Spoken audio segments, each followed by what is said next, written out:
Chapter 1.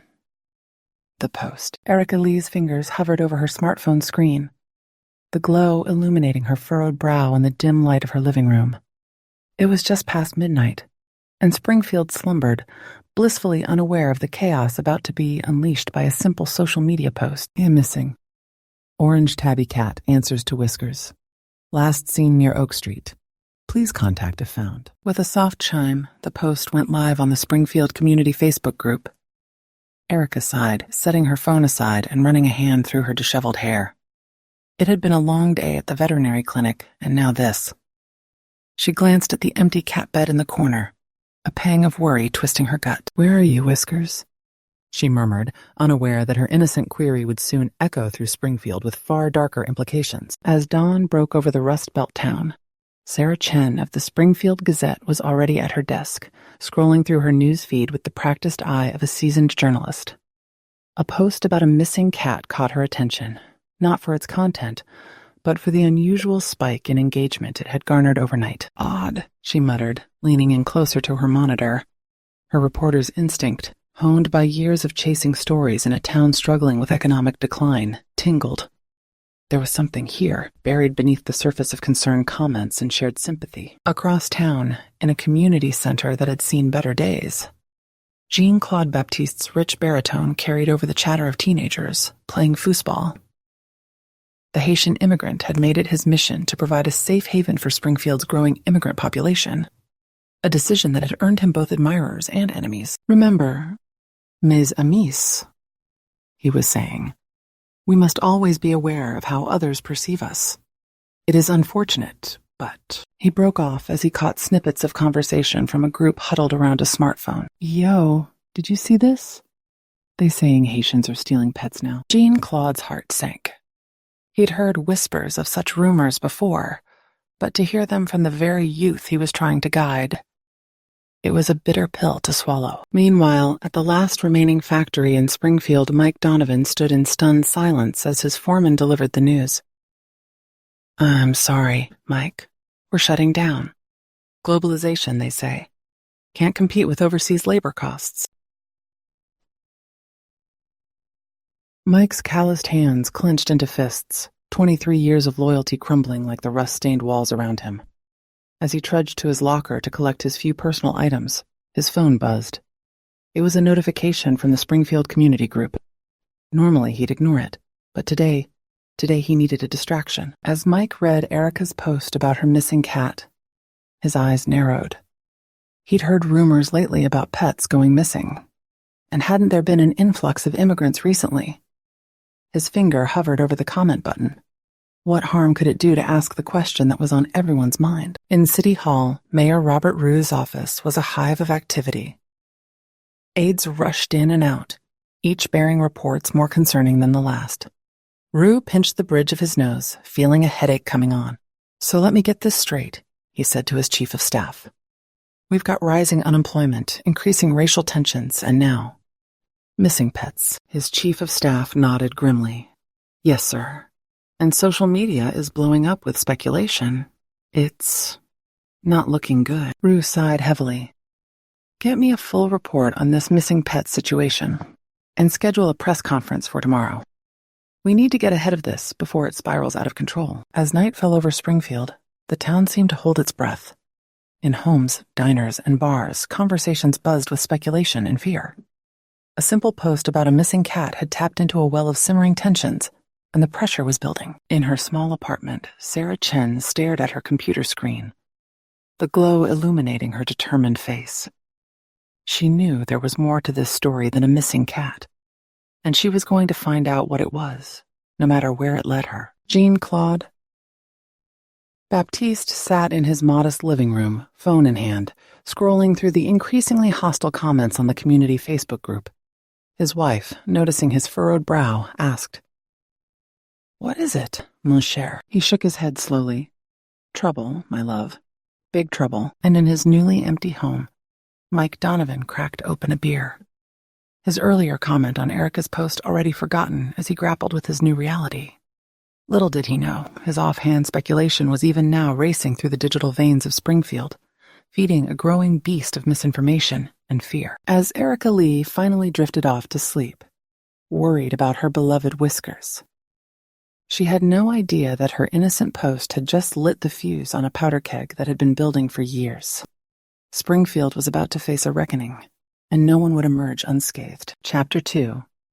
The Spark. The morning sun crept over Springfield's skyline, its warm glow a stark contrast to the chill that had settled over the town's digital landscape.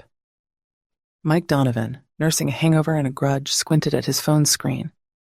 Erica's post about her missing cat stared back at him, a digital Rorschach test for his frustrations. With a mixture of bitterness and misplaced anger, Mike began to type. Anyone else notice these pet disappearances started right around the time we got an influx of new residents? Just saying. As Mike hit post, he felt a mix of guilt and righteous anger. He tossed his phone aside and headed for the shower, unaware of the digital wildfire he had just ignited. Across town, in a sleek office that seemed out of place in Springfield's aging downtown, Marcus Reeves leaned back in his ergonomic chair, a satisfied smirk playing on his lips. His eyes darted across multiple screens, each displaying various social media feeds and analytics. Well, he mused. Looks like our little experiment is gaining traction. A knock at the door interrupted his reverie. Come in, he called, quickly minimizing several windows on his main screen. A nervous-looking intern entered, clutching a tablet. Mr. Reeves, sir, the engagement metrics on the missing pets narrative are off the charts. It's spreading faster than we anticipated. Reeves' smirk widened into a grin. Excellent. Push it further. I want every resident in Springfield talking about this by lunchtime. As the intern scurried away, Reeves turned back to his screens, his fingers flying across the keyboard. In the reflection of the monitor, his eyes gleamed with a mix of ambition and malice. Springfield was about to become his personal chessboard, and he intended to win. Meanwhile, at the Springfield Gazette, Sarah Chen was in full investigative mode. She'd arrived at the office before dawn, fueled by coffee and determination. Her desk was a chaos of printouts, sticky notes, and empty energy drink cans. Sarah, her editor called from across the newsroom. Please tell me you're not still chasing that missing cat story. She looked up, her eyes bright with the thrill of the hunt. It's not about the cat, Jim. It's about what the cat represents. There's something big here. I can feel it. Jim sighed, shaking his head. Fine, but I want something concrete by end of day, or you're back on city council meetings. Got it? Sarah nodded absently, already back to her research. As she dug deeper into the web of comments and shares, a pattern began to emerge. The same phrases, the same accusations, popping up across multiple platforms. It was too coordinated to be coincidence. At the community center, Jean-Claude Baptiste was facing a crisis of his own. A group of angry residents had gathered outside, their shouts audible through the closed doors. We want answers, Baptiste. Where are our pets? Go back where you came from. Jean-Claude stood just inside the entrance, his normally warm eyes now hard with resolve. He turned to the frightened group of Haitian teenagers huddled behind him. Stay here, he said firmly. I will handle this. As he stepped outside to face the mob, he silently prayed for strength. The sea of angry faces before him was a far cry from the welcoming community he'd come to love over the past 7 years. My friends, he began, his voice calm but carrying. I understand your fears, but I assure you, they are unfounded. We are your neighbors, your coworkers, A rotten tomato splattered against the wall beside him, cutting off his words. The crowd's shouts grew louder, more menacing. In City Hall, Mayor Rue was in full crisis mode. His office had become a war room, with staffers rushing in and out, phones ringing off the hook. Sir, his chief of staff reported, the situation is escalating. We're getting reports of protests at the community center, and the police are worried about potential violence. Rue's face was grim. Get me Chief Hawkins. We need to contain this before someone gets hurt. As he reached for the phone, his eye caught a notification on his computer. Another post in the community group. This one from Marcus Reeves, calling for a Springfield First rally. Damn, Rue muttered. He knew Reeves knew his ambitions. This was going to get ugly. As the day wore on, Springfield seemed to hold its breath. In homes and offices, On street corners and in coffee shops, the whispers grew louder. Suspicion bred fear, and fear bred anger. And through it all, a small orange tabby cat named Whiskers remained blissfully unaware of the chaos he had inadvertently unleashed. He was, at that moment, happily napping in a warm garage 2 blocks from home, his disappearance the spark that threatened to burn Springfield to the ground. Chapter 3. The Divide. The fluorescent lights of the Springfield Gazette's office buzzed incessantly, matching the frenetic energy of Sarah Chen's thoughts as she paced before her editor's desk. Jim sat back, arms crossed, his skepticism evident in the furrow of his brow. "Let me get this straight," he said, pinching the bridge of his nose. "You think there's a coordinated disinformation campaign targeting our town, all stemming from a post about a missing cat?" Sarah's eyes blazed with conviction. "It's not just about the cat, Jim.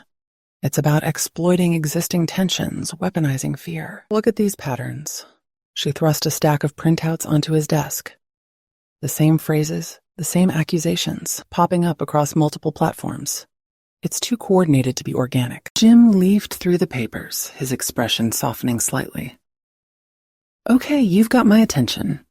But Sarah, this is dynamite.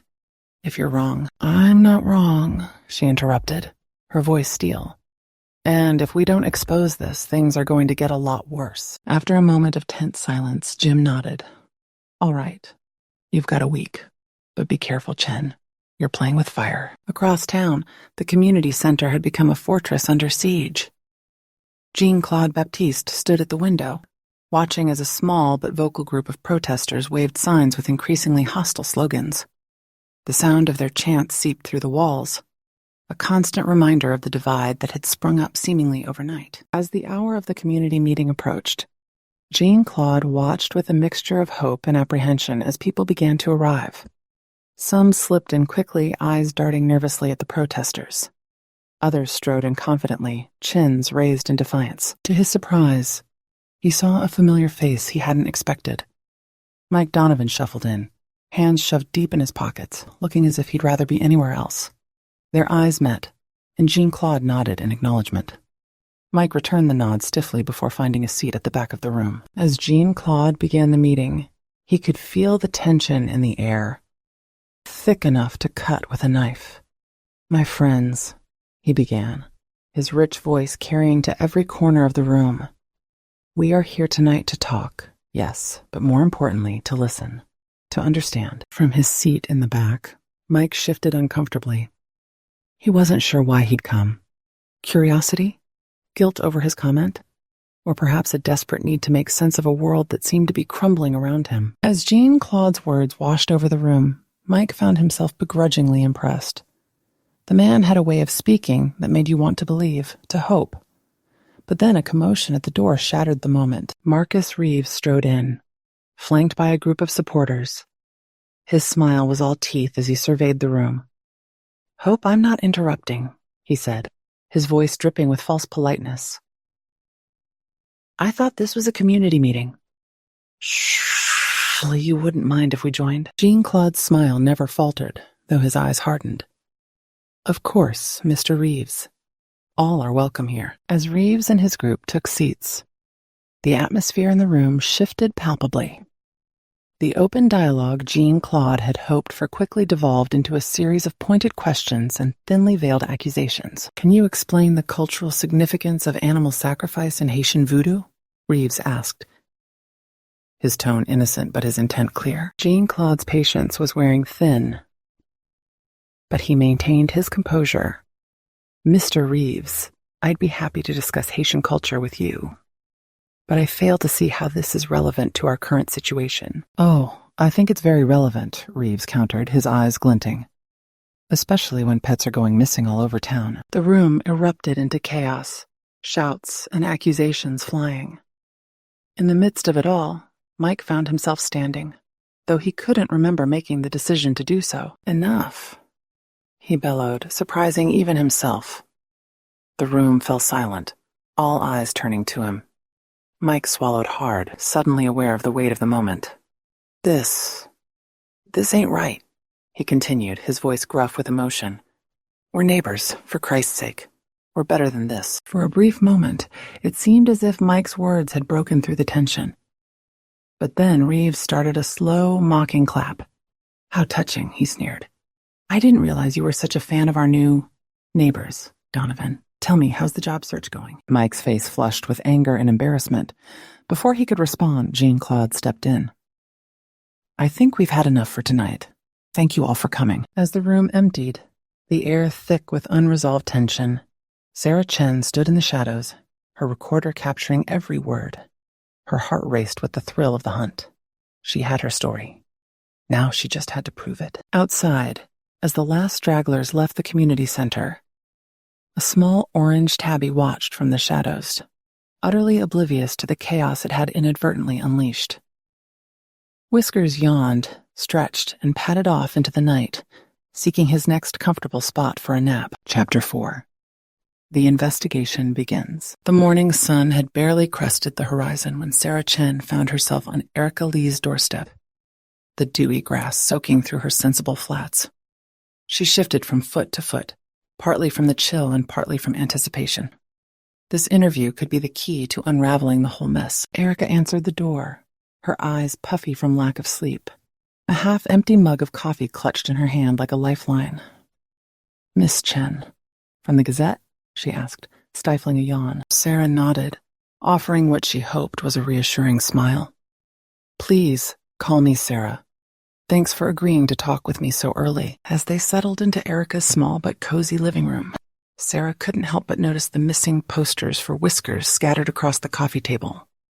A pang of guilt hit her in her pursuit of the bigger story. She'd almost forgotten about the cat that started it all. Erica, Sarah began gently, can you walk me through what happened the day Whiskers went missing? As Erica recounted the events, Sarah's recorder whirred softly, capturing every word.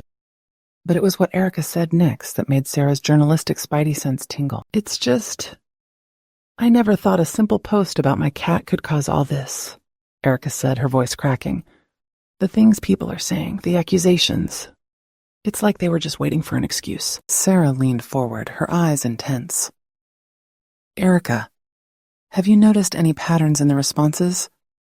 Any particular phrases or ideas that keep popping up? As Erica began to answer, Sarah's mind raced. The pieces were starting to fit together, but she needed more. Much more. Across town, Mike Donovan stood outside the community center, feeling like a fish out of water. The events of the previous night's meeting still swirled in his mind, leaving him confused and conflicted. Taking a deep breath, he pushed open the door. Inside, Jean-Claude was arranging chairs, his movements precise and deliberate. He looked up as Mike entered, surprise flickering across his face before settling into a cautious smile. Mr. Donovan, he said, his accent wrapping warmly around the words. I must admit, I did not expect to see you again so soon. Mike shuffled awkwardly, his calloused hands fidgeting with his worn cap. Yeah, well, I didn't expect to be here either. But after last night, he trailed off, unsure how to continue. Jean-Claude nodded, understanding, gesturing for Mike to take a seat. As they talked, Mike found himself opening up about his job loss, his fears for the future, and the gnawing sense that the world was changing too fast around him. I get it, Mike said, his voice gruff with emotion. Change is scary, but the way some folks are acting, it ain't right. I may not understand your ways, but that don't make you the enemy. Jean-Claude's eyes softened. And your ways are not always clear to us. But perhaps, through talking like this, we can build understanding. As their conversation deepened, neither man noticed Sarah Chen slipping into the back of the room, her recorder capturing every word of this unexpected alliance. Meanwhile, at City Hall, Mayor Rue stood before a sea of reporters, camera flashes popping like fireflies in the dim press room. He gripped the podium, his knuckles white, as he delivered a carefully worded statement. My fellow citizens of Springfield, he began, his voice steady despite the turmoil in his gut. I stand before you today to address the rumors and fears that have been circulating in our community. Let me be clear. There is no evidence of any coordinated threat to our pets or our way of life. As he continued, calling for calm and unity, Rue couldn't shake the feeling that his words were inadequate in the face of the storm brewing in Springfield. The reporter's questions came rapid fire, each one more pointed than the last. Mayor Rue, is it true that you've been soft on illegal immigration? What about reports of increased crime since the arrival of the Haitian community? Are you planning to implement a curfew to protect our citizens? Rue held up his hands, trying to stem the tide of accusations thinly veiled as questions. Please, one at a time. I want to be absolutely clear. Springfield is a community that values diversity and inclusivity. We will not tolerate fear-mongering or scapegoating of any group. As the press conference wound down, Rue caught sight of Marcus Reeves lurking at the back of the room, a smug smile playing on his lips. Their eyes met, and Rue felt a chill run down his spine. This was far from over. In a quiet corner of the Springfield Police Department, Detective Lisa Hawkins hunched over her desk, her sharp eyes scanning report after report. Something wasn't adding up. The spike in reported threats and minor altercations seemed too sudden, too coordinated. Her phone buzzed. A text from an unknown number. Meet me at Rosie's Diner, 1 hour. Come alone. Essie. Hawkins' brow furrowed. She had a hunch who Essie might be, and if she was right, this could be the break she'd been waiting for. As the day wore on, the various threads of investigation began to intertwine. Sarah chased down leads. Mike and Jean-Claude forged an unlikely alliance. Mayor Rue struggled to keep the peace, and Detective Hawkins edged closer to the truth. And somewhere in Springfield, a small orange tabby named Whiskers curled up for yet another nap, blissfully unaware of the role he'd played in sparking a crisis that threatened to tear the town apart. Chapter 5. The Escalation. The pre-dawn chill.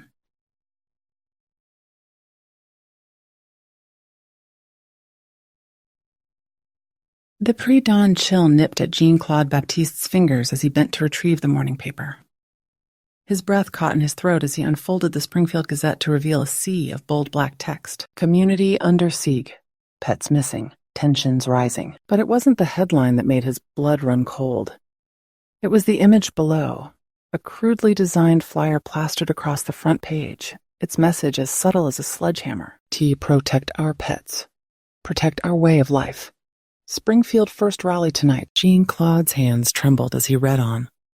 The article detailing the appearance of these flyers all over town overnight. As if summoned by his distress, the community center's phone began to ring. It wouldn't stop for hours. Across town, Sarah Chen was already at her desk, her fingers flying across her keyboard as she tried to make sense of the deluge of information. Her editor, Jim, hovered nearby, his face a mask of concern. Chen, are you sure about this? He asked, gesturing to her draft article. Alleging a coordinated disinformation campaign is one thing, but suggesting local business leaders might be involved. That's libel suit territory. Sarah spun in her chair, her eyes blazing with a mixture of excitement and frustration. Jim, look at this, she said, pulling up a series of social media posts on her screen. The same phrases, the same talking points, popping up across multiple platforms. It's too coordinated to be coincidence. Jim leaned in, his skepticism warring with his journalistic instincts. All right, but we need more. Concrete evidence, Chen. And we need it fast. As if on cue, Sarah's phone buzzed. A text from Detective Hawkins. We need to talk.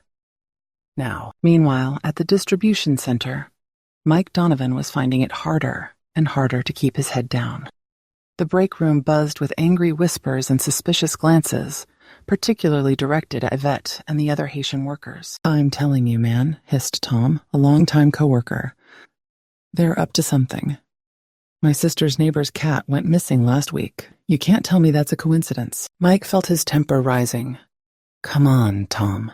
You really think Yvette's out there snatching cats? Get real. Whose side are you on, Donovan? Tom snapped back before Mike could respond. A commotion erupted near the lockers. He rushed over to find Yvette surrounded by a group of angry workers, tears streaming down her face. I didn't do anything, she protested, her accent thickening with distress.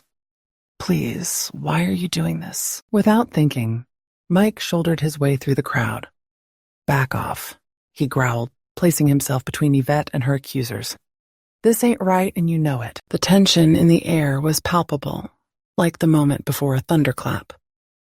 Then, Suddenly, a voice cut through the chaos. What the hell is going on here? The crowd parted to reveal their shift manager, red-faced and fuming. Everyone back to work now. Donovan, Yvette, my office. Now. As Mike followed Yvette and the manager, he caught sight of Tom smirking.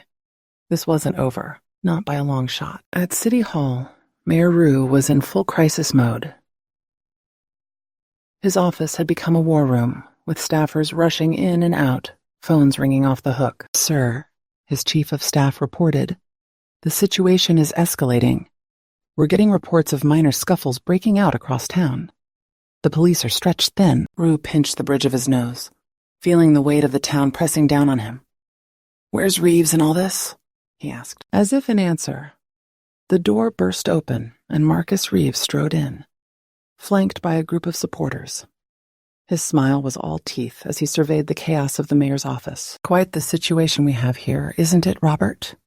Reeves said, his voice dripping with false concern. "I do hope you have a plan to protect our citizens." Rue straightened, meeting Reeves' gaze steadily.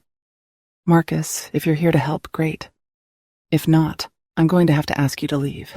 We're dealing with a crisis here." Reeves' smile never faltered. "Oh, I'm here to help all right.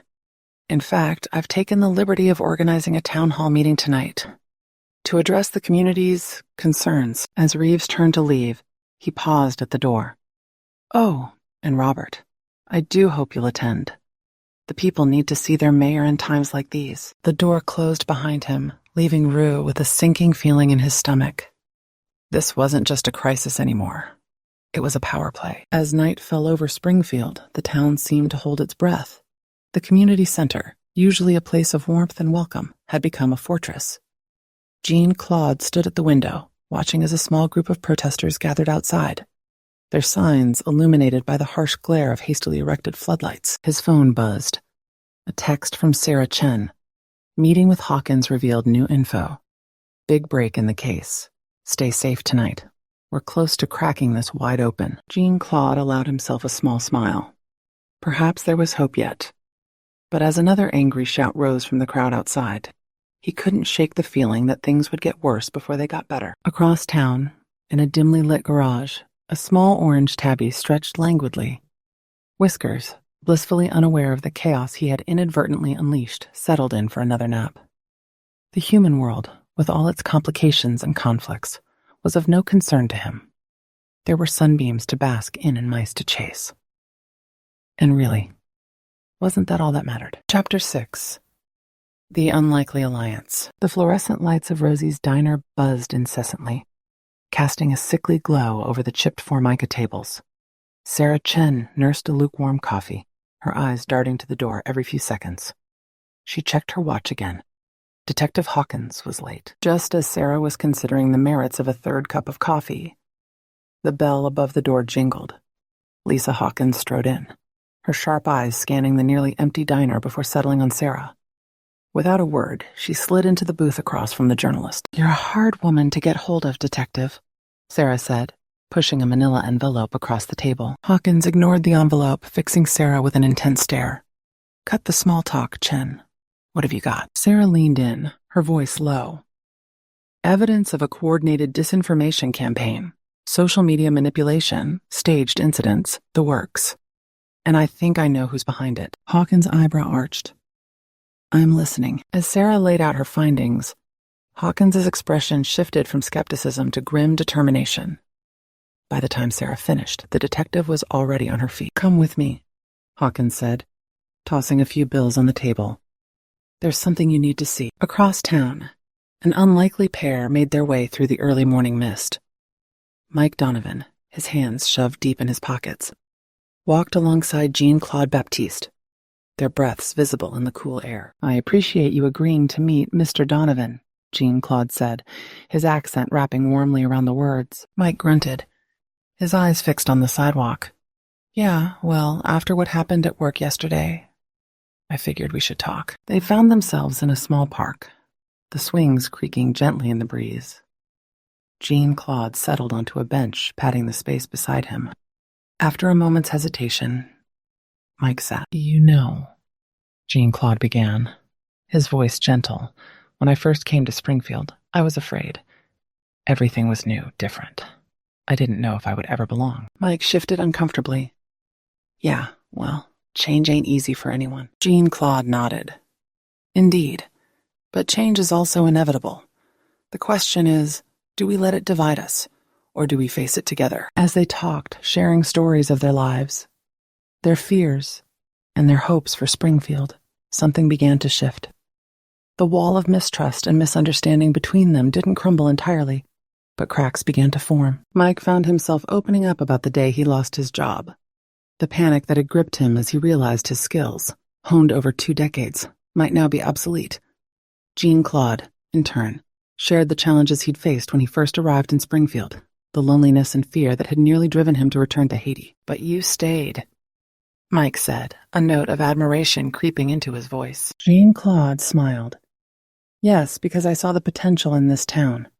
The same potential I see now, even in these dark times. As their conversation deepened, both men began to see the crisis gripping Springfield in a new light.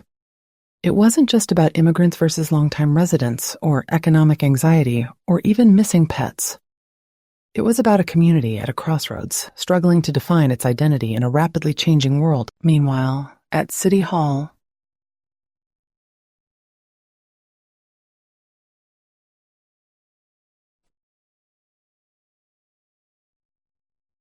Mayor Robert Rue paced his office like a caged lion.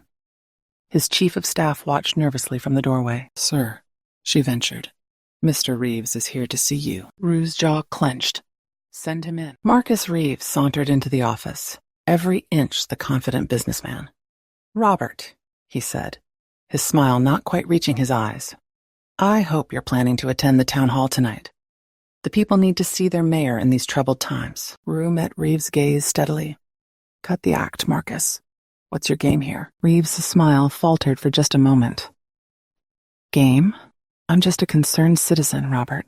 Someone needs to address the, shall we say, changing demographics of our town. Changing demographics? Rue's voice was ice. You mean the hard-working immigrants who are revitalizing our economy? The families seeking a better life? Reeves' mask slipped, revealing a flash of anger. Wake up, Robert. The people are afraid. They want someone who will protect their interests. If you won't do it, they'll find someone who will. As Reeves turned to leave, Rue called after him. This isn't over, Marcus. Reeves paused at the door, his smile returning. Oh, I'm counting on it. As the day wore on, the various threads of investigation and alliance began to intertwine. Sarah and Detective Hawkins pored over evidence in a makeshift war room at the police station, connecting dots that painted a disturbing picture of manipulation and greed. Mike and Jean-Claude continued their unlikely dialogue, finding common ground in their love for Springfield and their desire to see it thrive. Together, they began to formulate a plan to bridge the divide in their community, starting with a series of informal gatherings at the community center. And Mayor Rue steeled himself for the upcoming town hall, knowing that the future of his city hung in the balance. He spent the afternoon in meetings with community leaders, seeking input and building a coalition of voices that could counteract Reeves' divisive rhetoric. As evening approached, a tense anticipation settled over Springfield. The town hall loomed, promising to be a flashpoint for all the fears and frustrations that had been building. In a quiet corner of town, Erica Lee put the finishing touches on a new missing poster for Whiskers. As she taped it to a lamppost, she couldn't shake the feeling that her lost cat had somehow become a symbol for something much larger, much more dangerous. Little did she know, Whiskers was at that very moment curled up in a warm garage just 2 blocks away, dreaming of his next meal and blissfully unaware of the storm he had inadvertently unleashed. Chapter 7. The Digital Trail. The harsh glow of computer screens illuminated the determined faces of Sarah Chen and Dr. Amelia Rodriguez as they huddled in the latter's lab at Springfield University. The room hummed with the sound of high-powered servers, a digital heartbeat underlying their frantic investigation. There, Dr. Rodriguez said, her cursor hovering over a cluster of data points. You see this pattern? It's not natural. These accounts, they're behaving almost algorithmically. Sarah leaned in, her eyes widening. Bots. Not just bots. Amelia replied, her fingers flying across the keyboard. Sophisticated ones. They're adapting, learning. Whoever's behind this isn't just spreading misinformation. They're cultivating it, nurturing it like a digital garden of lies. As they delved deeper into the data, a clearer picture began to emerge. The misinformation campaign wasn't just targeting Springfield. It was a test run, a proof of concept for something much larger. My God, Sarah breathed, the implications hitting her like a freight train. If they can do this to Springfield, they can do it anywhere, Amelia finished grimly. Across town, Erica Lee sat cross-legged on her living room floor, surrounded by a sea of paper and sticky notes. Her laptop chimed with each new notification, a digital chorus of support and vitriol. Okay, Erica, she muttered to herself, cracking her knuckles. Time to fight fire. With determination burning in her eyes, she began to type, Springfield, we need to talk. Springfield truth. As her fingers flew across the keyboard, weaving a narrative of unity and fact-checking, Erica felt a spark of hope. Maybe, just maybe, the truth could spread faster than lies. Meanwhile, in the heart of downtown, an unlikely pair made their way down Main Street. Mike Donovan, his hands shoved deep in his pockets, walked alongside Jean-Claude Baptiste, an unlikely alliance forged in the crucible of crisis. I still can't believe I'm doing this, Mike grumbled, eyeing the Springfield United flyers in his hand. Jean-Claude chuckled, his warm baritone cutting through the tension. Life has a way of surprising us, mon ami. Yesterday's stranger can become today's ally. As they walked, posting flyers and engaging with curious passersby, Mike found himself opening up. He shared stories of his days at the factory, the pride he'd felt in his work, and the fear that gripped him when it all came crashing down. Jean-Claude listened intently, nodding in understanding. Change is never easy, he said softly.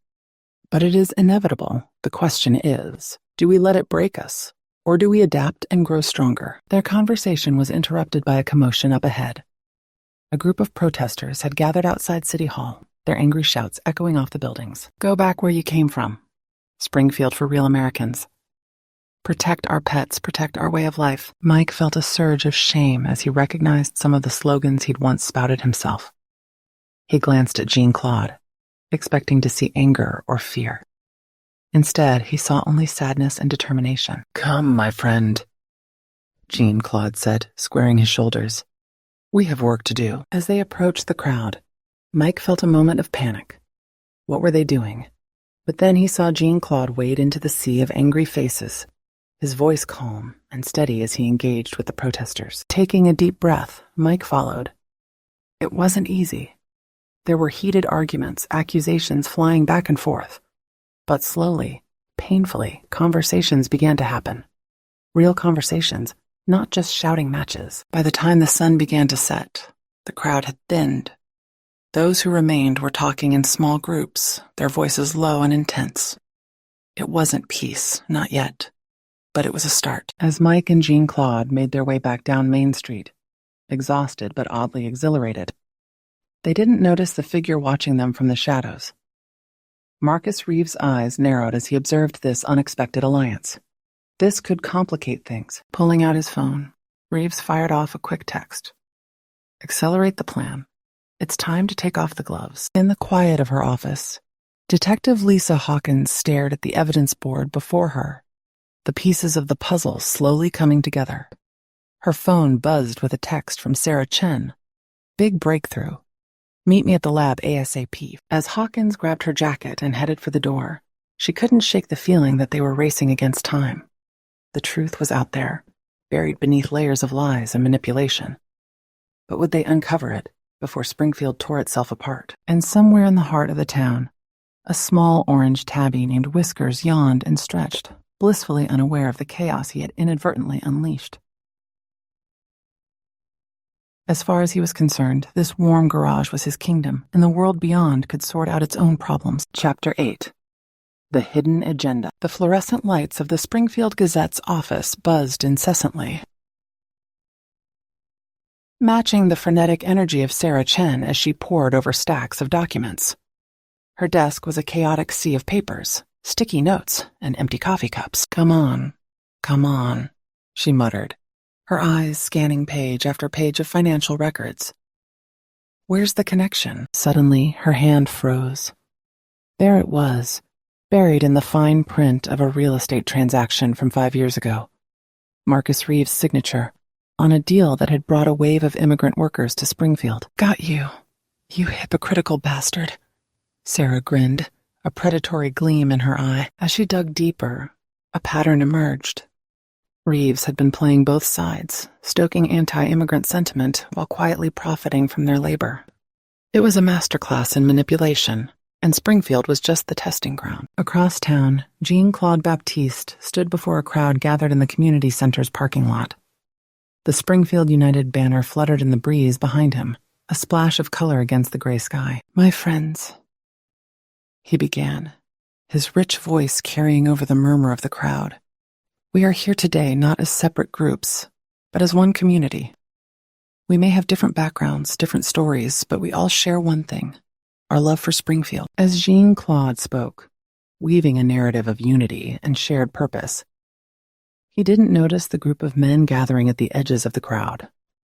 Their faces were set in grim lines, their body language tense and aggressive. Mike Donovan, standing near the back, saw them first. His heart raced as he recognized some of his former coworkers among them.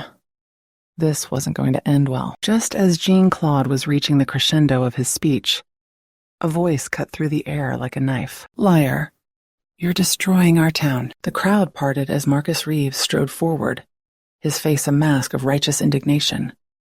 Behind him, his supporters began to chant, drowning out Jean-Claude's words. "Springfield first. Springfield first." Mike watched in horror as the situation spiraled out of control. Angry shouts filled the air, people pushing and shoving. In the chaos, he lost sight of Jean-Claude. Suddenly, a scream cut through the noise. Mike's blood ran cold as he saw Jean-Claude on the ground, a group of men looming over him. Without thinking, Mike charged forward. "Get away from him," he roared, shouldering his way through the crowd. As Mike helped Jean-Claude to his feet, he found himself face to face with Tom, his former coworker. "You're with them now, Donovan?" Tom spat, his face twisted with anger and betrayal. Mike met his gaze steadily. "I'm with Springfield, Tom. All of Springfield." The standoff was broken by the wail of police sirens. As the crowd began to disperse, Mike caught sight of Marcus Reeves slipping away, a satisfied smirk on his face. At City Hall, Mayor Robert Rue watched the footage of the confrontation with a heavy heart. His chief of staff stood nearby, her face grim. "Sir, we need to do something. This is getting out of hand." Rue nodded, his jaw set with determination. "You're right. It's time to take a stand." Picking up his phone, he dialed a number. "Sarah, it's Mayor Rue. I think it's time we had a chat about what's really going on in Springfield." As night fell over the town, the various players in this unfolding drama found themselves at a crossroads. Sarah Chen, armed with damning evidence, prepared to expose Marcus Reeves' true agenda. Jean-Claude and Mike, battered but unbowed, recommitted themselves to bridging the divide in their community. And Mayor Rue, realizing the full extent of the crisis, prepared to risk his political career for the truth. In her small apartment, Erica Lee hit post on her latest Springfield Truth update, her heart racing with a mixture of fear and determination. As the likes and shares began to roll in, she allowed herself a small smile. The truth was spreading, one post at a time, and in a quiet corner of town, oblivious to the storm raging around him, Whiskers the cat dozed peacefully in a patch of sunlight. In his simple, feline world, the warmth of the sun and the softness of his makeshift bed were all that mattered. The complexities of human society, with all its fears and prejudices, were mercifully beyond his comprehension. As Springfield teetered on the brink, its fate hanging in the balance, the stage was set for a confrontation that would determine the very soul of the town. The truth was fighting its way to the surface, but would it emerge in time to heal the wounds of division and mistrust? Only time would tell. Chapter 9. The Turning Point. The distribution center hummed with tension, a powder keg waiting for a spark. Mike Donovan could feel the weight of suspicious glares as he made his way to his workstation. The events of the community center confrontation had spread like wildfire, and he knew he was now marked as a sympathizer. He had just settled into his routine when a commotion near the lockers caught his attention. Heart sinking, he recognized Yvette's voice, raised in distress. "Please, I did nothing wrong," she pleaded, her accent thickening with emotion. Mike rounded the corner to find Yvette surrounded by a group of angry coworkers, led by Tom. The sight made his blood boil. "What the hell is going on here?" Mike demanded, shouldering his way through the crowd. Tom sneered. "Stay out of this, Donovan. We're just having a friendly chat with our colleague here." Mike planted himself firmly between Yvette and her accusers. "Doesn't look too friendly to me, Tom. Back off." The tension in the air was palpable, like the moment before a thunderclap. Tom's face twisted with anger and betrayal. "You're choosing them over us? Over your own people?" Mike's voice was steel. My people are the folks who work hard and treat others with respect. Right now, Tom, that ain't you." For a moment, it seemed the situation would explode into violence. But then, a voice cut through the tension like a knife. "What in God's name is going on here?" The crowd parted to reveal their shift manager, red-faced and fuming. "Everyone back to work now. Donovan, Yvette, my office." Immediately, as Mike followed Yvette and the manager, he caught sight of Tom's smirk. This wasn't over, not by a long shot. Across town, Sarah Chen sat in Mayor Rue's office, her heart pounding as she laid out her findings. The evidence of Marcus Reeves's duplicity was damning. Financial records showing his businesses profiting from immigrant labor, even as he publicly decried their presence in Springfield. Rue's face grew grimmer with each revelation. "My God," he muttered, running a hand through his thinning hair. "How deep does this go?" Sarah leaned forward, her eyes intense. "Mayor Rue, this isn't just about Springfield. Reeves is using our town as a test case. If he can manipulate public opinion here, he can do it anywhere." Rue nodded slowly, his mind racing. "We need to go public with this. But we have to be smart about it. If we mishandle this, it could tear the town apart." As they strategized, neither noticed the figure lurking in the shadows outside Rue's office, listening intently. Meanwhile, at the Springfield Gazette, Erica Lee sat across from Jim, the editor, her hands trembling slightly as she presented her proposal. "A town-wide digital literacy campaign." Jim raised an eyebrow. "Erica, you're a vet tech. What do you know about media literacy?" Erica's chin lifted defiantly. "I know what it's like to see a simple post spiral out of control. I know how easy it is for people to believe lies when they're scared. And I know we have to do something." Jim studied her for a long moment, then nodded. "All right, let's hear your plan." As Erica outlined her vision for Springfield Truth, her passion was infectious. By the time she finished, even the cynical editor was nodding along. "It's ambitious," Jim admitted. "But maybe ambitious is what we need right now." Across town, in the quiet of his office, Marcus Reeves pored over reports from his network of informants. His brow furrowed as he read of Mike and Jean Claude's growing influence, of Sarah Chen's investigation, of Erica's social media campaign. This was not going according to plan. Reeves reached for his phone, his fingers flying across the keypad as he fired off a series of messages.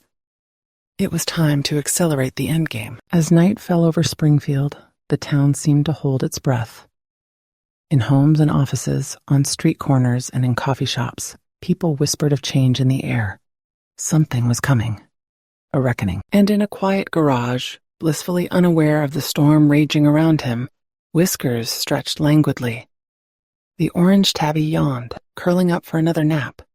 In his simple, feline world, the warm patch of sunlight and the promise of his next meal were all that mattered. The complexities of human society, with all its fears and prejudices, were mercifully beyond his comprehension. Little did Whiskers know. His disappearance had been the pebble that started an avalanche. And that avalanche was about to come crashing down on Springfield. Chapter 10. The Backlash. The morning sun had barely crested the horizon when Sarah Chen's phone erupted in a cacophony of notifications. Groggily, she reached for the device, her eyes widening as she scrolled through the flood of messages. "Oh, shit," she muttered, fully awake now. Her exposé on Marcus Reeves and the misinformation campaign had gone live at midnight. Now, it seemed.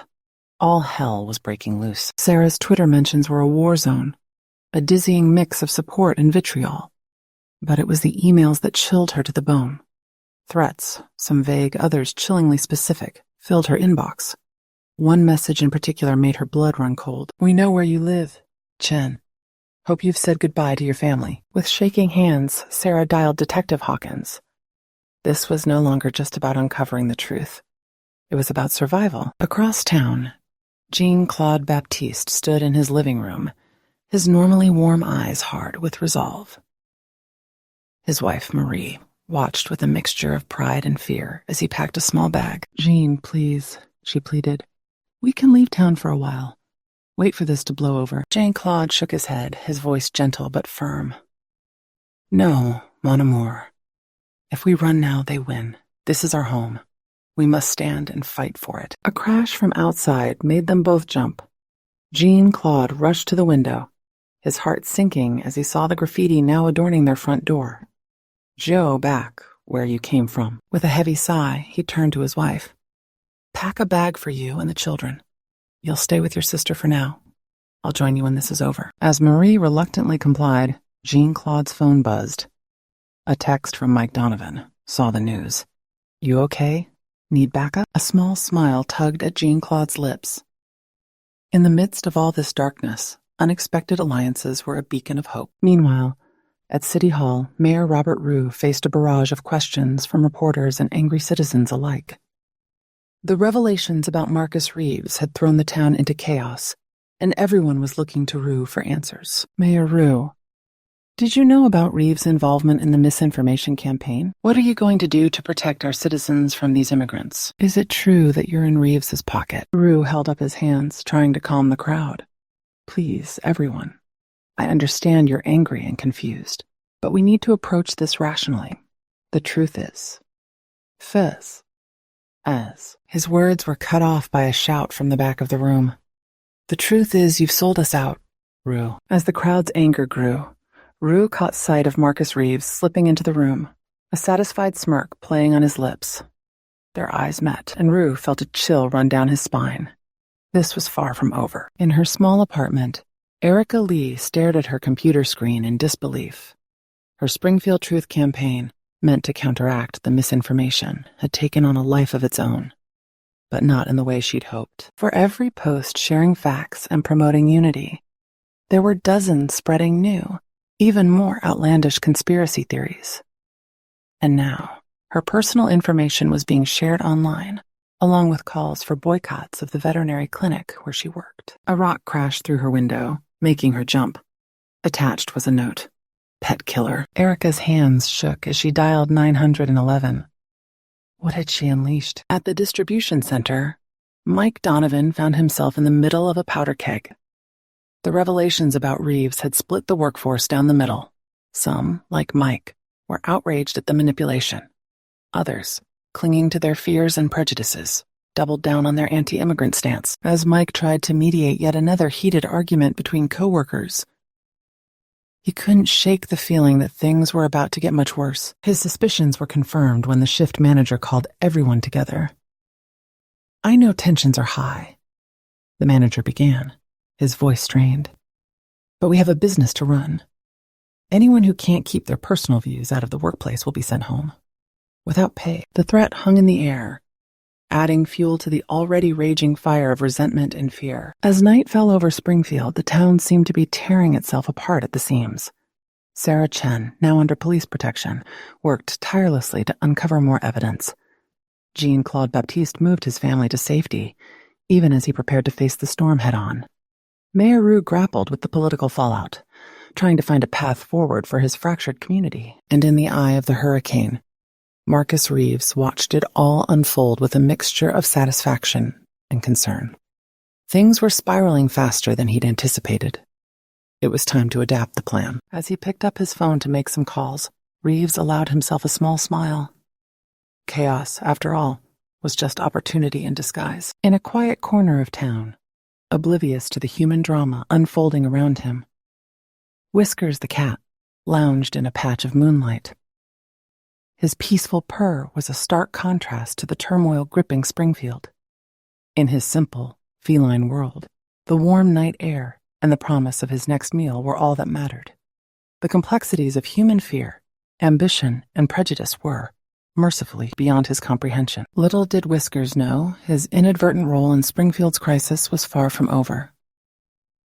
As the town teetered on the brink of chaos, the truth about his disappearance would prove to be the key to unraveling the entire conspiracy. But for now, Whiskers slept on, a small island of peace in a sea of turmoil, and Springfield held its breath, waiting for the dawn of a new day that would determine its fate. Chapter 11. The Breaking Point. The town hall loomed before them, its neoclassical facade a stark contrast to the chaos unfolding on its steps. Mayor Robert Rue took a deep breath, straightening his tie as he prepared to face the crowd. Beside him, his chief of staff whispered last-minute advice, her voice tense with worry. "Remember, sir, stay calm no matter what. We need to project strength and unity." Rue nodded, his jaw set with determination. As he stepped out onto the podium, the roar of the crowd hit him like a physical force. Signs waved in the air, a dizzying mix of support and condemnation. Springfield stands united. Rue must go. No more lies. Rue raised his hands, calling for quiet. "My fellow citizens," he began, his voice carrying over the din. "I stand before you today to address the crisis that has gripped our town." But before he could continue, a familiar voice cut through the crowd. "Crisis?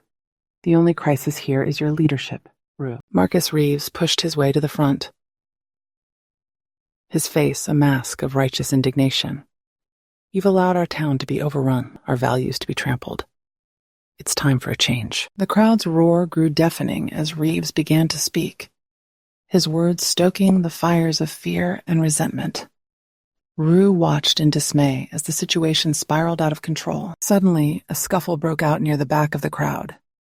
Rue's heart sank as he recognized Mike Donovan and Jean-Claude Baptiste, surrounded by a group of angry protesters. "You don't belong here," someone shouted, shoving Jean-Claude. Mike stepped in front of his friend, his face red with anger. "Back off. He has as much right to be here as anyone." The tension in the air was palpable, like the moment before a thunderclap.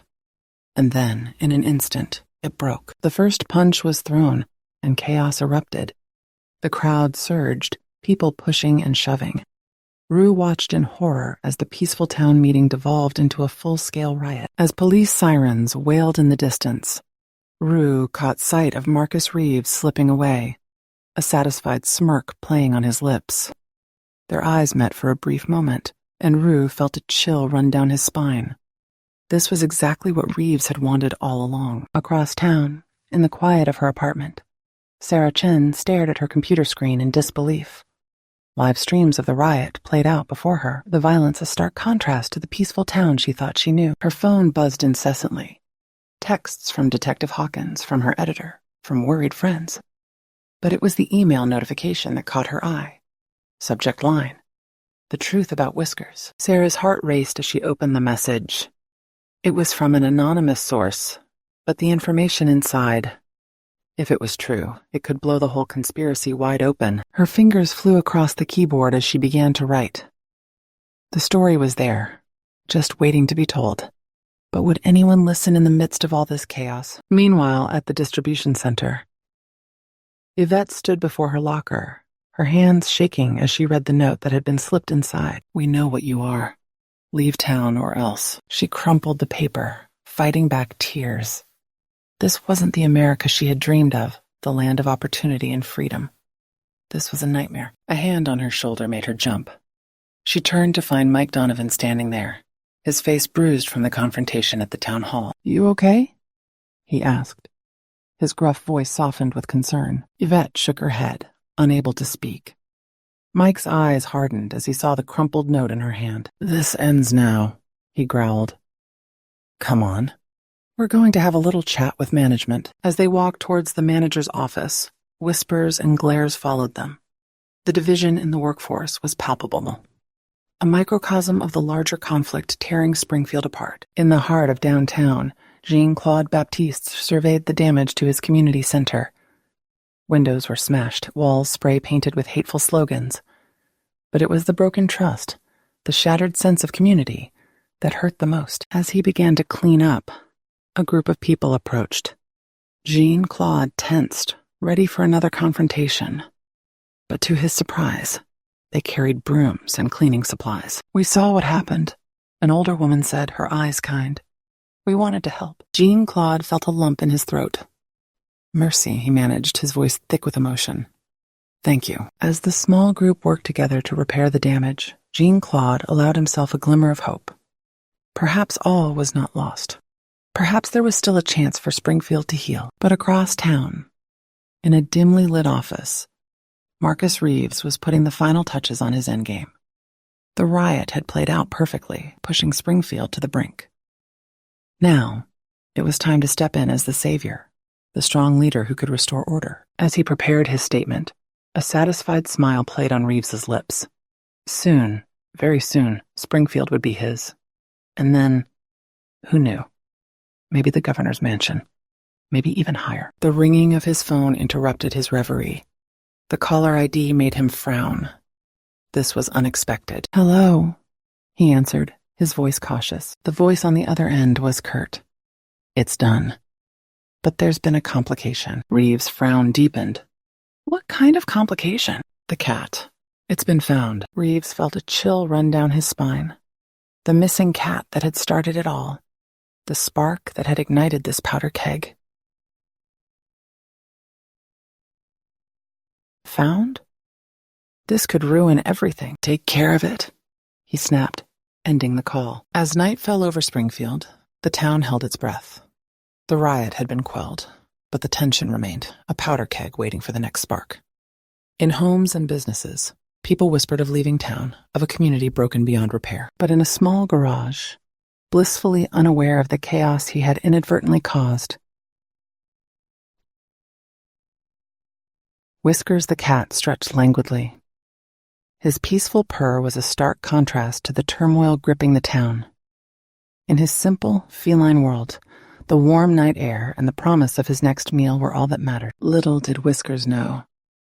His fate was now intertwined with the fate of Springfield itself. As the town teetered on the brink of destruction, the truth about one small cat might just be the key to saving it all. The digital clock on the garage wall blinked midnight. A new day was dawning in Springfield, and with it, the promise of revelation, reconciliation, or ruin. Chapter 12. The truth emerges. The first rays of dawn crept over Springfield, illuminating a town transformed. The aftermath of the riot was evident in the boarded-up windows, the remnants of protest signs littering the streets, and the palpable tension that hung in the air like a thick fog. Sarah Chen hadn't slept. Her eyes were red-rimmed, her hair a disheveled mess, but her fingers flew across her keyboard with manic energy.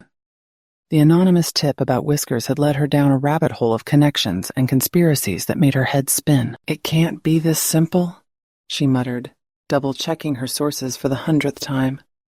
It can't be. But it was. The truth, as it often does, hid in plain sight, wrapped in layers of misdirection and manipulation. A knock at her door made her jump. She approached cautiously, peering through the peephole. Detective Hawkins stood outside, her face grim. "Chen," Hawkins said as Sarah opened the door, "we need to talk." Now. Across town, Jean-Claude Baptiste was putting the finishing touches on the community dinner he'd organized. It was a risk, bringing people together in the wake of such violence, but he knew it was necessary. Healing couldn't happen in isolation. As he arranged chairs in the community center's main room, now cleared of broken glass and graffiti, Mike Donovan walked in. "Need a hand?" Mike asked, his gruff voice tinged with an unfamiliar nervousness. Jean-Claude smiled warmly. "Always, mon ami." There is much to be done. As they worked side by side, an unlikely friendship solidifying in the crucible of crisis. Neither man noticed the figure watching from across the street, phone in hand. At the Springfield Police Department, Detective Hawkins stood before a wall covered in photos, documents, and red string connecting the pieces. Her team watched nervously as she paced, her mind racing. "All right," she said finally, turning to face them. "Here's what we know. The misinformation campaign wasn't just about stirring up anti-immigrant sentiment. It was a smokescreen for something bigger." She pointed to a photo of Marcus Reeves.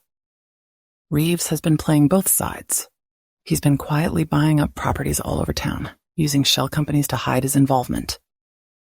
Properties that just happen to be in areas with high immigrant populations. A young officer raised his hand. But why? What's the end game? Hawkins' eyes narrowed. Gentrification on a massive scale. Drive out the immigrants, drive down property values, then swoop in and redevelop. It's a real estate con job, with the whole town as the mark. The room fell silent as the implications sank in. Then, a flurry of activity as Hawkins began barking orders. I want warrants drawn up now. We move on Reeves within the hour. As her team scrambled to action, Hawkins allowed herself a grim smile. The net was closing in. Meanwhile, at City Hall, Mayor Rue sat in his office, the weight of the world on his shoulders. The recall petition on his desk seemed to mock him, a physical manifestation of his failure to protect his town. A soft knock interrupted his brooding. Come in, he called, his voice weary. His assistant entered, her face a mix of excitement and trepidation. Sir, you need to see this. It's about the cat. Rue's brow furrowed in confusion. The cat. What cat? But as he read the report in front of him, his eyes widened in disbelief. My God, he whispered. Get Chen on the phone. Now. Across town, in a nondescript garage, Whiskers the cat yawned and stretched, blissfully unaware of his role in the unfolding drama. He padded over to his food bowl, expecting his usual meal. Instead, he found himself scooped up by unfamiliar hands. A gruff voice muttered, Sorry, kitty. Boss's orders, as Whiskers was unceremoniously shoved into a carrier. His indignant yowl was cut short by the slamming of a car door. Back at the community center, the dinner was in full swing. The room buzzed with conversation, tentative at first, but growing warmer as the evening progressed. Jean-Claude watched with satisfaction as people from all walks of life broke bread together, bridging divides that had seemed insurmountable just days before. Suddenly, the doors burst open. Sarah Chen stood there, breathless, Detective Hawkins at her side. Jean-Claude, Sarah gasped. We found him. We found Whiskers. A hush fell over the room as Sarah began to speak, unraveling the web of lies and manipulation that had brought Springfield to the brink of destruction. As she talked, looks of shock, anger, and finally understanding passed over the faces of the assembled townspeople. And then, as if on cue, a commotion outside. The crowd poured out of the community center to find a police car pulling up, lights flashing. From the back seat emerged a very disgruntled, very familiar orange tabby. As Whiskers was reunited with a tearful Erica Lee, the pieces of the puzzle finally fell into place for the people of Springfield. The missing cat, the spark that had ignited a firestorm of fear and mistrust, had been nothing more than a pawn in a much larger game. In the distance, sirens wailed as more police cars converged on Marcus Reeves' office. The mastermind behind Springfield's near destruction was about to face justice. As night fell once again on Springfield, the town seemed to collectively exhale. The crisis wasn't over, not by a long shot. There were wounds to heal, trust to rebuild. But for the first time in weeks, there was hope. And in the heart of it all, purring contentedly in Erica's arms, Whiskers the cat remained blissfully unaware of the role he had played in saving the soul of a town. Chapter 13. The Reckoning. The Springfield Gazette's printing press roared to life, spitting out copy after copy of the morning edition. The headline, stark and damning, read, Springfield Divided. The truth behind the crisis. Sarah Chen stood watching the papers roll off the line, her heart pounding. This was it. The culmination of weeks of investigation, of sleepless nights and death threats. The truth laid bare for all to see. As the sun rose over Springfield, newsstands were swarmed by eager readers. In homes and diners, on buses and street corners, people pored over Sarah's exposé, expressions of shock, anger, and disbelief playing across their faces. The article was a masterclass in investigative journalism. It detailed Marcus Reeves' manipulation of public sentiment, his covert real estate dealings, and the complex web of lies that had brought Springfield to the brink of destruction. But more than that, it told the human story of families torn apart, of a community poisoned by fear and mistrust. At the police station, Marcus Reeves sat in an interrogation room, his usual smug demeanor replaced by a look of barely contained panic. Detective Hawkins circled him like a shark, her voice cold as she laid out the evidence against him. "We've got it all, Reeves. The shell companies, the fake social media accounts, even the receipts for the missing pets. It's over." Reeves' lawyer, a nervous young man clearly out of his depth, attempted to interject. "My client exercises his right to remain silent." Hawkins smiled, but there was no warmth in it. "That's fine. We've got plenty to say." As Reeves was led away to a holding cell, Hawkins allowed herself a moment of satisfaction. Justice was being served, but she knew the real work was just beginning. Across town, Mayor Rue stood before a hastily assembled press conference, his face etched with a mixture of shame and determination. "My fellow citizens," he began, his voice steady despite the turmoil in his gut. "I stand before you today to offer my deepest apologies. I failed you. I failed to see the manipulation happening under my nose. Failed to protect our community from those who would divide us for their own gain." He paused, taking a deep breath before continuing. "But more than that, I failed to uphold the values that make Springfield great. Our diversity, our compassion, our sense of community, these are not weaknesses to be exploited, but strengths to be celebrated." As Rue continued, outlining his plans for healing and reconciliation, the crowd's mood began to shift. The anger and skepticism gave way to a cautious hope. In the back of the room, Jean-Claude Baptiste and Mike Donovan stood side by side, listening intently. Mike leaned over, whispering, "You think he can pull it off? Fix all this?" Jean-Claude's eyes never left the mayor, but a small smile played on his lips. "It is not for him alone to fix, mon ami. It is up to all of us." Meanwhile, at the veterinary clinic, Erica Lee cuddled Whiskers close, tears of relief and joy streaming down her face. The prodigal cat, whose disappearance had inadvertently sparked a crisis, now purred contentedly in her arms. "I can't believe it," she murmured, scratching behind Whiskers' ears. "All this chaos, and you were just 2 blocks away the whole time." Her colleague, Dr. Thompson, shook his head in disbelief. "It's like something out of a crazy movie, isn't it? A missing cat nearly tears a town apart." Erica nodded, her expression turning serious. "But it wasn't really about Whiskers, was it? He was just the spark. The kindling was already there, just waiting to ignite." As they talked, neither noticed the steady stream of people gathering outside the clinic. It started with a trickle of few curious onlookers, then former clients who had boycotted the clinic during the height of the crisis. But soon, the crowd grew, filling the small parking lot and spilling onto the street. Erica looked up, startled by a knock on the door. Dr. Thompson opened it to find a sea of faces, many looking sheepish or ashamed. An older woman stepped forward, a bouquet of flowers in her hand. We came to apologize," she said, her voice quavering, "and to welcome Whiskers home." For a moment, Erica was speechless. Then, cradling Whiskers in one arm, she stepped outside to greet the crowd. As she did, a cheer went up, followed by a chorus of apologies and well-wishes. In that moment, surrounded by her neighbors, Erica felt a weight lift from her shoulders. The road to healing would be long, but this was a start. Across town, at the Springfield Gazette, Jim, the editor, sat back in his chair, a rare smile playing on his lips as he read through the flood of responses to Sarah's exposé. "Chin," he called out. "Get in here." Sarah entered, looking exhausted but triumphant. Jim gestured to his computer screen. "Take a look at this. Your story's gone national. CNN, Fox, MSNBC, they're all picking it up." Sarah's eyes widened as she scanned the headlines. Springfield struggle, a microcosm of American division. How a missing cat exposed a web of corruption. Small-town America's big wake-up call. "You did good, kid," Jim said, his gruff voice softening with pride. "Real good." Sarah felt a lump form in her throat. "Thanks, Jim. But it's not over yet, is it?" Jim shook his head. "No, it's not. The truth's out there now, but what people do with it, that's the real test." As if to underscore his point, Sarah's phone buzzed with a text from Detective Hawkins. "Reeves talking. This goes deeper than we thought. Meeting in 20. Sarah sighed, squaring her shoulders. The story wasn't over.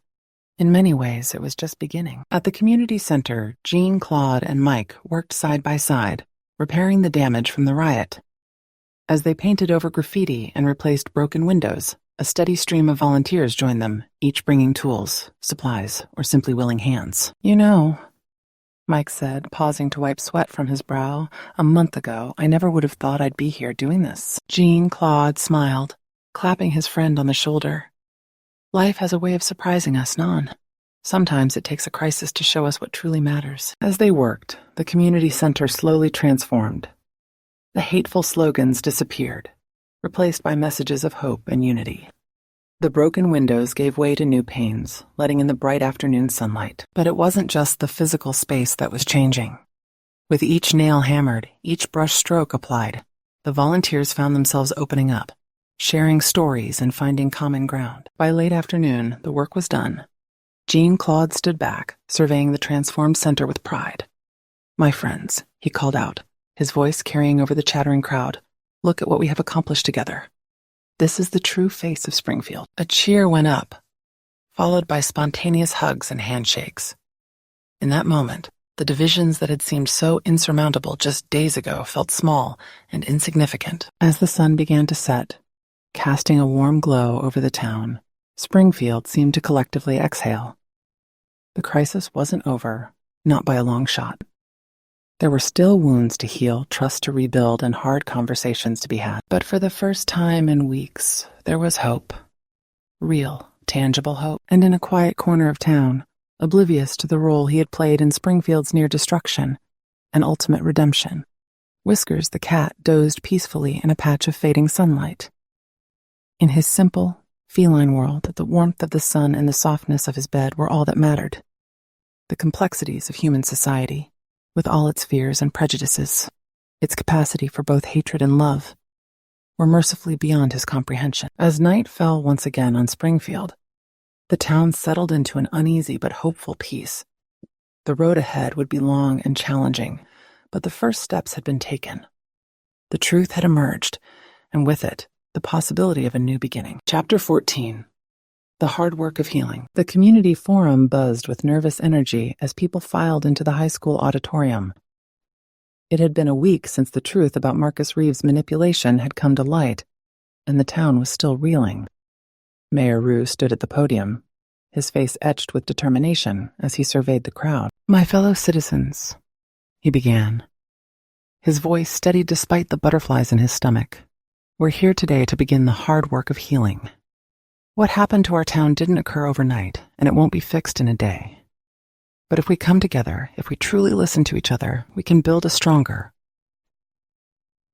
more united Springfield." As Rue spoke, outlining plans for community dialogues, economic revitalization, and reforms to increase transparency in local government, the mood in the room began to shift. The tension didn't disappear entirely, but it softened, giving way to a cautious optimism. In the back of the room, Sarah Chen scribbled notes furiously, her journalistic instincts on high alert. But it wasn't just the mayor's words she was capturing. It was the reactions of the townspeople, the nods of agreement, the skeptical frowns, the whispered conversations. Beside her, Detective Hawkins leaned in, her voice low. "You seeing what I'm seeing, Chen?" Sarah nodded. "It's a start. But we've got a long way to go." As the forum opened up for questions, the real work began. People lined up at the microphones, their questions and comments running the gamut from hopeful to angry to confused. What's being done to help those who lost jobs due to the boycotts? How can we trust anything we hear now? What about those who spread the lies? Will they be held accountable? Mayor Rue, flanked by Jean-Claude Baptiste and other community leaders, addressed each question with patience and honesty. When he didn't have an answer, he admitted it, promising to find one. As the evening wore on, something remarkable began to happen. People who had been at each other's throats just days before were now engaged in civil, if heated, discussions. The atmosphere of us versus them was slowly giving way to a sense of we're all in this together. Across town, in a small office at the community college, Erica Lee put the finishing touches on her digital literacy curriculum. What had started as a desperate attempt to combat misinformation had evolved into a comprehensive program, designed to teach people of all ages how to navigate the treacherous waters of the modern information landscape. "You really think this will make a difference?" asked Dr. Thompson, who had volunteered to help with the medical aspects of the curriculum. Erica nodded, her eyes bright with purpose. It has to. If we don't learn from this, we're doomed to repeat it. Meanwhile, at the distribution center,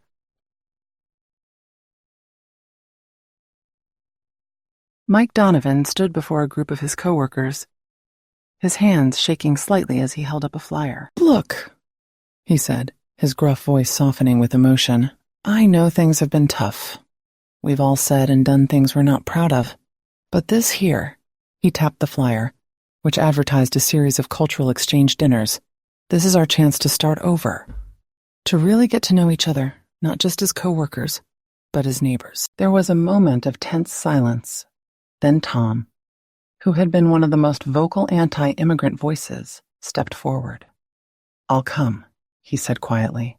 "Can't promise I'll like it, but I'll come." A ripple of murmurs went through the group, followed by nods and tentative agreements.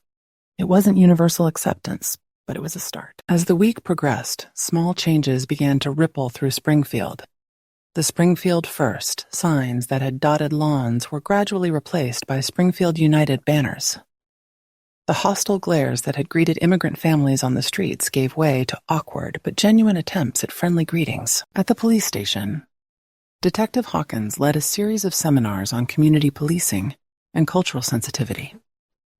It wasn't always comfortable. There were heated arguments and moments of frustration, but slowly, surely, progress was being made. Jean-Claude Baptiste, now a respected voice in the community, worked tirelessly to bridge divides. He organized interfaith dialogues, youth mentoring programs, and community service projects that brought people from all walks of life together. But perhaps the most powerful moments of healing happened in the small, everyday interactions. The conversation between neighbors who had been avoiding each other for weeks, the apology offered and accepted at the grocery store checkout, the shared laugh at a little league game between parents who had once viewed each other with suspicion. It wasn't perfect. There were still tensions, still moments of backsliding into old prejudices.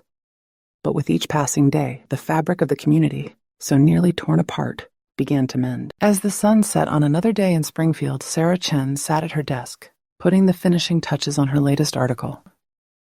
It wasn't the kind of explosive expose that had made her famous, but in many ways, it was more important. It was a story of hope, of a town slowly but surely finding its way back to unity. Her phone buzzed with a text from Detective Hawkins. "You see the latest? Reeves singing like a canary. This goes way beyond Springfield." Sarah smiled grimly. The story wasn't over. In many ways, it was just beginning. But as she looked out her window at the Springfield United sign across the street, she felt a surge of pride. Whatever came next, Springfield would face it together. And in a cozy living room across town, Whiskers the cat stretched lazily on Erica's lap, purring contentedly. In his simple, feline world, all was right again.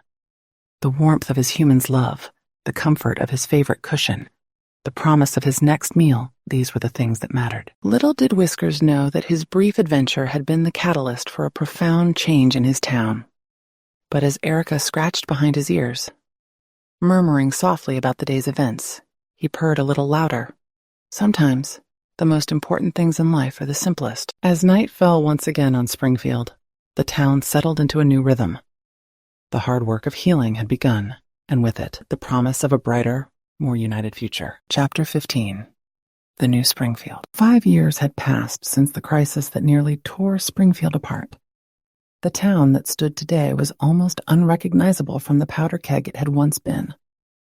As the sun rose over Main Street, it illuminated a scene of bustling activity and vibrant community life. The old boarded-up storefronts that had once been a symbol of economic decline now housed a diverse array of businesses. A Haitian-owned bakery sat next to a third-generation hardware store. A tech startup incubator occupied the space where Marcus Reeves' office had once stood, a fitting symbol of the town's rebirth. Sarah Chen, now the editor-in-chief of the Springfield Gazette, walked down the street, nodding and smiling at familiar faces. Her newspaper had become a model for responsible, community-focused journalism. Its commitment to truth and transparency a lasting legacy of the crisis. As she approached the community center, Sarah paused to admire the mural that covered its facade. It depicted scenes from Springfield's history, including the dark days of the crisis, but culminating in images of unity and hope. At the center of it all was a small orange cat, a whimsical reminder of how the smallest things can spark the biggest changes. Inside the center, Jean-Claude Baptiste was in the midst of a lively English class for new immigrants. His students, a diverse group from all corners of the world, hung on his every word, their laughter and eager questions filling the room with energy. "Bonjour, Sarah," Jean-Claude called out as she entered. "Come to check on our progress?" Sarah smiled, taking in the scene. "Just making my rounds. But it looks like everything's under control here." As she chatted with Jean-Claude and his students, Sarah marveled at how far they'd come. The community center, once a flashpoint of tension, had become the heart of Springfield's integration efforts. Language classes, job training programs, cultural exchange events all had played a crucial role in knitting the community back together. Across town, at the newly expanded distribution center, Mike Donovan led a team meeting. The workforce was a far cry from the divided, suspicious group it had once been. Employees of all backgrounds worked side by side, their shared pride in their work evident in their easy camaraderie. "All right, folks," Mike said, his gruff voice tinged with warmth. "Let's go over the new diversity initiative. Yvette, you want to take the lead on this." Yvette, now a team leader herself, stepped forward with confidence. As she outlined the plan, Mike caught himself smiling. If someone had told him 5 years ago that he'd be championing diversity in the workplace, he would have laughed in their face. But here he was, and he wouldn't have it any other way. At City Hall, Mayor Roux, now in his second term, sat in a meeting with his diverse advisory board.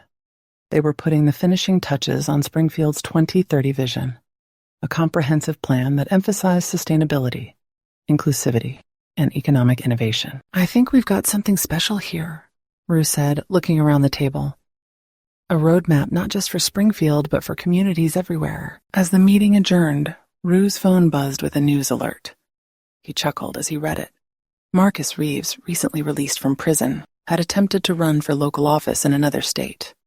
He'd been soundly defeated, his past in Springfield coming back to haunt him. "Looks like the truth really does set you free," Roux murmured, shaking his head. As afternoon turned to evening, the town gathered in the park for the annual Springfield Unity Festival. Food stalls offering cuisines from around the world lined the paths.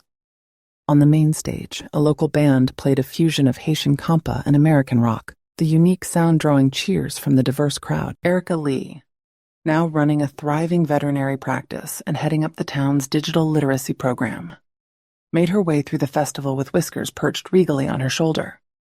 The cat, now a local celebrity, purred contentedly as children and adults alike stopped to pet him and take selfies. "You know," Erica said to Detective Hawkins, who was enjoying a plate of Haitian griot, "sometimes I still can't believe how it all turned out." Hawkins nodded, her eyes scanning the happy crowd. "It wasn't easy. Still isn't, some days. But look at this." She gestured around them. "This is what justice really looks like." As night fell, the festival culminated in a ceremony honoring those who had played key roles in Springfield's transformation. Sarah, Jean-Claude, Mike, Erica, and many others took the stage to thunderous applause. Mayor Roux, his voice thick with emotion, spoke of the journey they had all taken together. "5 years ago, we stood on the brink of disaster," he said. "Our fears, our prejudices nearly destroyed us. But we chose a different path. We chose to listen, to learn, to grow. And in doing so, we didn't just save Springfield.